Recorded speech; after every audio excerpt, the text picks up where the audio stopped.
SIBO testing. Can't recommend it enough. It's so good and it's so simple, and it gives you such great information and allows you to be really targeted with your treatment protocol. And then when you're super targeted, you get better so much quicker, and you know that you're doing what you need to do for the type of SIBO that you've got. And sometimes it can even show that you might not have SIBO. I kind of see bit of SIBO over diagnosis sometimes. So people think that they have SIBO and they go into the rounds of kill, when actually it wasn't SIBO in the first place.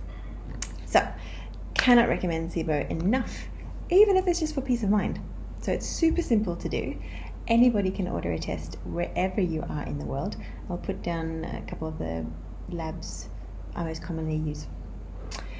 So before you do the test, there is a little bit of prep that you need to do. So a month beforehand, no antibiotics, no colonics, no antimicrobials. A week beforehand, no enemas or colonics.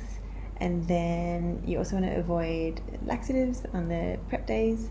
There's a whole little information sheet that comes with the test kits. Then you also want to do a prep diet, so which is either 1 or 2 days.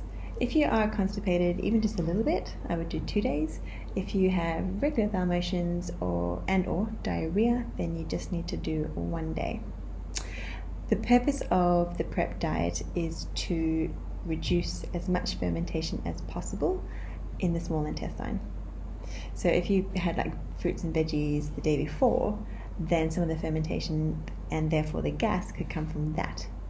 Whereas if you do the prep diet and you reduce the fermentation as much as possible from the food, then when you drink the little solution before doing the test, you wake up the bacteria and you get an accurate reading with the gases. So you are measuring the gas in your intestines.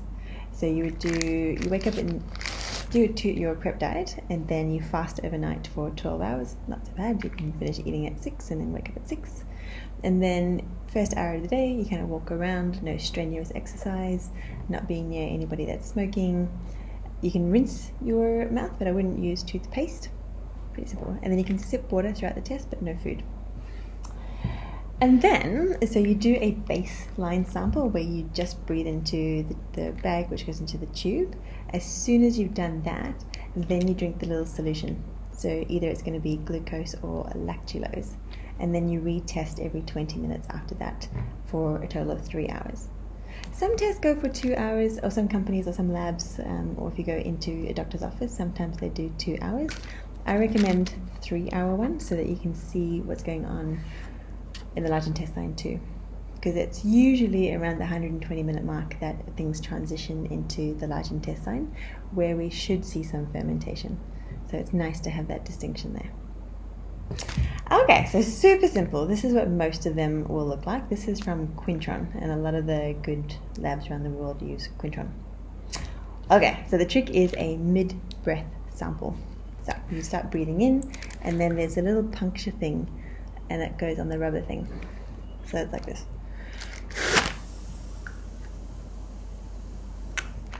So maybe like, what was that, 1.5 seconds? But it was the mid-breath sample. So you don't want to go, because then you're catching gases that might not be coming from inside you.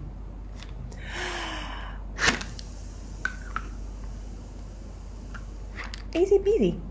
There's little holes in the bag somewhere,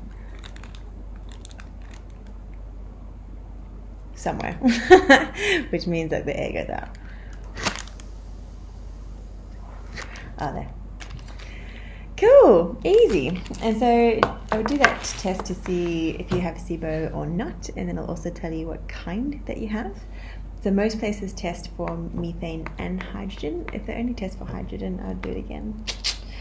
And then once you've cleared your SIBO, and once you've done your antimicrobials, I recommend retesting to make sure that you've got it, or you can see how much progress that you've made. And then even if you feel really, really, really better, I would recommend retesting, even if it's just for peace of mind.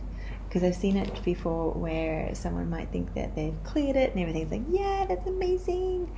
And then maybe like 6 weeks later, they ate something dodgy and then a bit of bloating, like, oh my gosh, I see my back, have I ruined everything? And that just goes spiraling down. super easy. If you need any help ordering one, just let us know. We're happy to help you out. Simples.